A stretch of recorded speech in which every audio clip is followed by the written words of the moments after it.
Olá, que a paz do Mestre Jesus esteja conosco por esse maravilhoso universo de Deus. Nós vamos verificar o livro e vamos estudar hoje, né? O livro Céu e Inferno, nosso 8º encontro.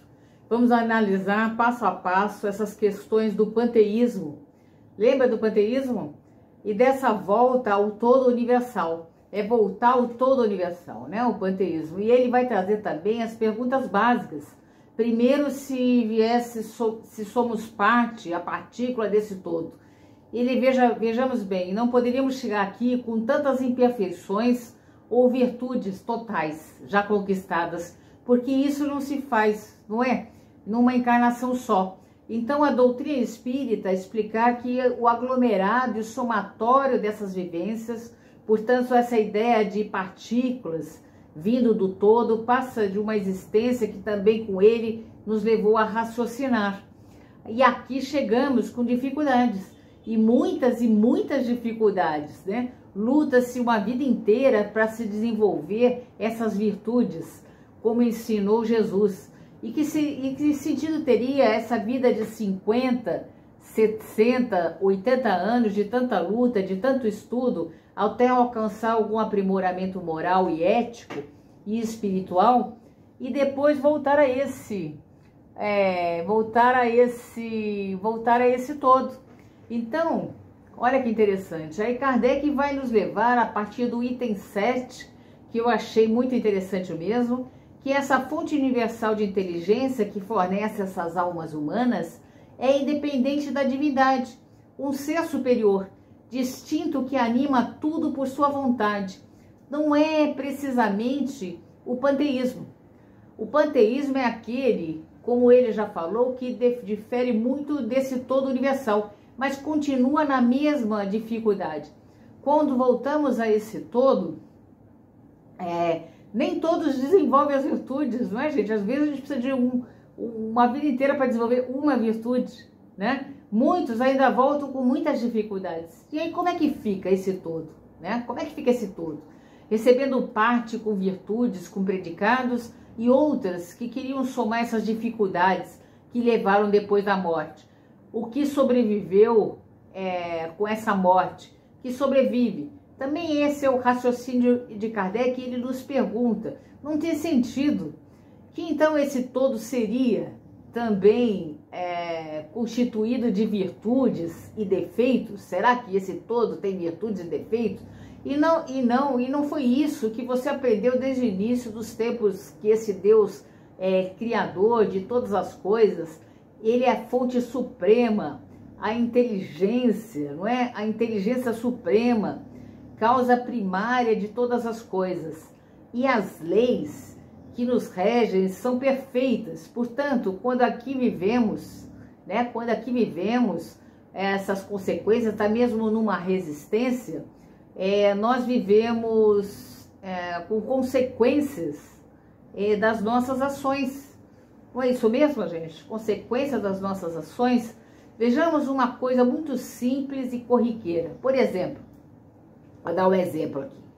A liberdade de beber, né? As pessoas gostam tanto de beber, né? Desse mundo, né? A liberdade de beber desse mundo. É um mundo onde o homem descobriu que da uva, né, a gente tira esse suco maravilhoso que nós chamamos de vinho. Nessa liberdade. Você pode tomar na hora das refeições uma taça.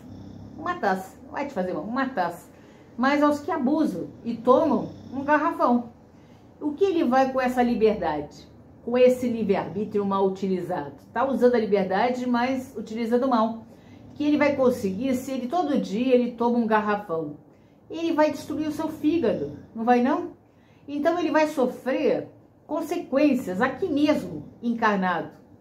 Daí essas situações negligentes e irresponsáveis, como é que a gente depois ele vai levar todas essas mazelas para o todo universal?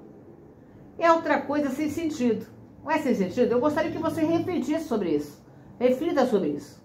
Portanto, Kardec novamente vai nos levando a raciocinar, e basta nós nos observarmos cada um a si mesmo e o núcleo familiar, a gente vai ver que dentro de uma família quando ele mesmo já discutiu no início, vejam, só pais equilibrados, éticos, morais, tem entre eles filhos com almas já conquistadas e outras conquistas. E dentro dessa educação, com esses pais, desse cuidado, desse amor, porque o objetivo, né, dessa tarefa dos pais, para que isso? Então, ele pode reequilibrar essa alma e ele, por abuso, pode se manter nessa negligência.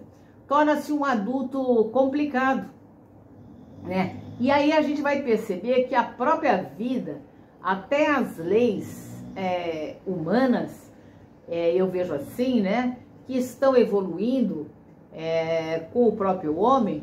Já evoluímos bastante, né, gente? Graças a Deus, já evoluímos bastante as nossas leis. E ele já nos traz, e vamos dizer, essas leis, lei do homem, ainda limitada, ela não está as regras de conduta que devem ser observadas para o nosso próprio bem, né? E é pelas quais, quando desobedecidas, teremos que prestar conta à sociedade, né? Tem às vezes humano, você desobedece, vai ter que prestar conta para a sociedade. E aí, como é que podemos ainda ter pessoas pensando nessa possibilidade de se retornar a esse tudo? Eu acho que é uma doutrina de planos, de dizer, meio insensata e lógica, sei lá, né? Que nos dias atuais não tem como se pensar mais nisso, mas tudo bem, né? Cada um tem o seu pensamento. Kardec, ele vai nos trazer esse raciocínio no início da primeira parte do capítulo do livro Céu e Inferno, exatamente para levar aqueles que nada pensam, que nada decidem, a uma reflexão. E nós, quando adentramos a doutrina e a esse estudo, até nós sentimos aliviados de entender esse raciocínio de amor, de justiça, de caridade. E quando terminamos aqui o item 9, ele fala que do ponto de vista moral, as consequências, né? As consequências. Como já falamos, já foi debatido e acho que até estamos insistindo nesse ponto. São completamente lógicas. Aí não se concebe voltarmos a essa paternidade ou a esse todo, levando nossas dificuldades, quando o objetivo da grande lei, essa grande lei do universo, é o progresso moral e intelectual e espiritual. Esse é o grande objetivo, né? E hoje nós já temos assim o somatório das conquistas, não totais, porque há muita coisa ainda a ser resolvida, né? Muita coisa, mas que já soluciona bastante a nossa vida. Então, não é verdade? Vamos pensar sobre isso. E aí, ele termina nesse item 9, que vamos repetir só para afirmar o conceito, quando ele diz que depois que cada alma, sendo parte, integrante da divindade, nenhuma está dominada por um poder superior e não incorrendo nessas consequências e em nenhuma responsabilidade. E não é esse o objetivo, esse não é esse o objetivo da encarnação. O objetivo, gente, é sempre o progresso e o crescimento moral desse espírito imortal. Lembre-se, criado para o amor e para a felicidade. E todos nós aqui na Terra, principalmente aqui na terra do Cruzeiro do Sul, né? Nosso Brasil, que eu amo muito de estar aqui, gente, adoro esse país, né? Temos assim grandes possibilidades onde essa doutrina ela nos abre as portas, nos esclarecendo, nos proporcionando não só aprendizado, mas a oportunidade de trabalho, a oportunidade de caridade, a oportunidade de filantropia, da caridade, do servir em todos os sentidos e principalmente de sermos cidadãos desse universo 24 horas por dia dentro do bem. Eu espero que você reflita sobre esse assunto, né? Nós aí, o nosso progresso espiritual, moral. Esse é o nosso objetivo. Reflitam sobre isso, gente. Vamos lendo aí vagarosamente nos nossos estudos. Não desistam, não. Força aí para nossos estudos, tá? Boas reflexões.